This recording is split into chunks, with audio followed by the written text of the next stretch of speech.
मंत्रिमंडल के अनुबंधित जो हमारे कर्मचारी थे उनकी सेवाओं को सेवानिवृत्ति की तिथि तक सुरक्षित रखने की गारंटी देने का निर्णय, ये और उन्हें अधिक सुविधाएं देने का निर्णय आज एक अध्यादेश के माध्यम से, एक्ट के माध्यम से।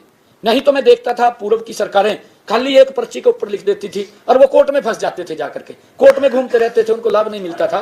परंतु हमारी कैबिनेट ने ये निर्णय किया है कि एक एक्ट ला करके उनको सुरक्षित करने का उनकी सेवानिवृत्ति तक ये आज प्रस्ताव आया है। आज एक्ट के माध्यम से प्रस्ताव को हमने पारित किया है। इसके लिए मैं बताना चाहूँगा कि प्रदेश के विभिन्न विभागों में कार्यरत सभी अनुबंधित कर्मचारियों सहित हरियाणा कौशल रोजगार निगम के तहत कार्यरत सभी अनुबंधित कर्मचारियों की सेवाएं सेवानिवृत्ति के अवधि तक सुरक्षित करने का, चाहे वो आउटसोर्सिंग है और चाहे वो HKRN के माध्यम से है, ऐसे सब कर्मचारियों को जिसका हरियाणा प्रदेश के अंदर लगभग 1,20,000 कर्मचारियों को सुरक्षित करने का निर्णय आज एक एक्ट के माध्यम से हमारी कैबिनेट ने लिया है। इसके लिए मैं सभी कर्मचारियों को बधाई भी देता हूं, शुभकामनाएं भी देता हूं, क्योंकि ये सरकार लगातार उनके हित के लिए मजबूती से काम कर रही है। मैं ये बताना चाहूंगा कि जो हमारे अनुबंधित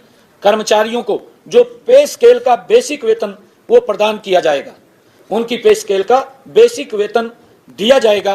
डीए अलाउंस के अनुरूप नियमित कर्मचारियों की तर्ज पर हर जनवरी और हर जुलाई की पहली तारीख को अनुबंधित कर्मचारियों के मानदेय में वृद्धि भी होगी। अनुबंधित कर्मचारियों को 1 साल की सेवा के बाद सालाना वेतन वृद्धि देने का भी प्रावधान किया गया है। पात्र अनुबंधित कर्मचारियों को डेथ कम रिटायरमेंट ग्रेजुटी का भी लाभ मिलेगा। मैटरनिटी एक्ट के तहत मिलने वाले सभी लाभ के भी पात्र होंगे अनुबंधित कर्मचारियों में।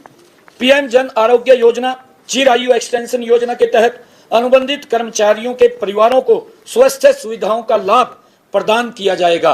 ये भी इसके अंदर जो निर्णय के अंदर आया है, इनको उसमें सुविधा देने का काम हमारी आज कैबिनेट के इस फैसले के अंदर किया गया है। 50,000 प्रति माह से अधिक 50,000 प्रति माह से अधिक वेतन लेने वाले अनुबंधित कर्मचारी इस नीति के पात्र नहीं होंगे। हमने उसको इससे बाहर रखा है। आउटसोर्स पार्ट 1 और पार्ट 2 के तहत कार्यरत तथा विभिन्न विभागों द्वारा नियुक्त किए गए अनुबंधित कर्मचारियों पर यह फैसला लागू होगा।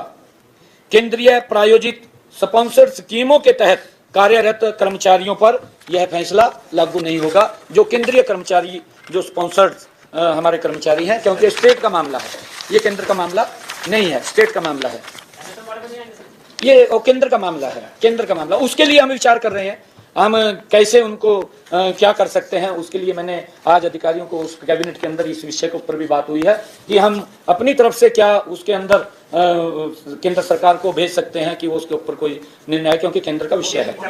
हाँ, विचाराधीन। इसमें कोई समय सीमा भी नहीं लगाई गई, 5 साल 7 साल, ये कोई ऐसी नहीं। मैं बता रहा हूँ आपको, पूरे हो जाए उसके बाद मैं बता रहा हूँ आपको। जो अभी आप हमारे साहब ने बात किया है, इसके अंदर 5 साल और अधिक वर्ष काम करते हुए हो गए हैं जो भी कर्मचारी 5 साल हो गए या 5 साल से ज्यादा हो गए, उन्हें मानदेय के अतिरिक्त सम्मान पद के अनुसार उस पद के न्यूनतम पे स्केल से 5% अधिक दिया जाएगा।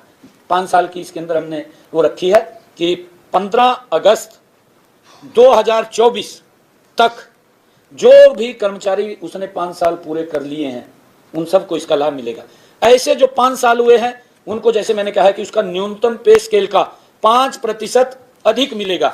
जिन्हें 8 साल या अधिक वर्ष काम करते हुए हो गए हैं, उन्हें मानदेय के अतिरिक्त समान पद के अनुसार उस पद के न्यूनतम पे स्केल से 10% अधिक मिलेगा।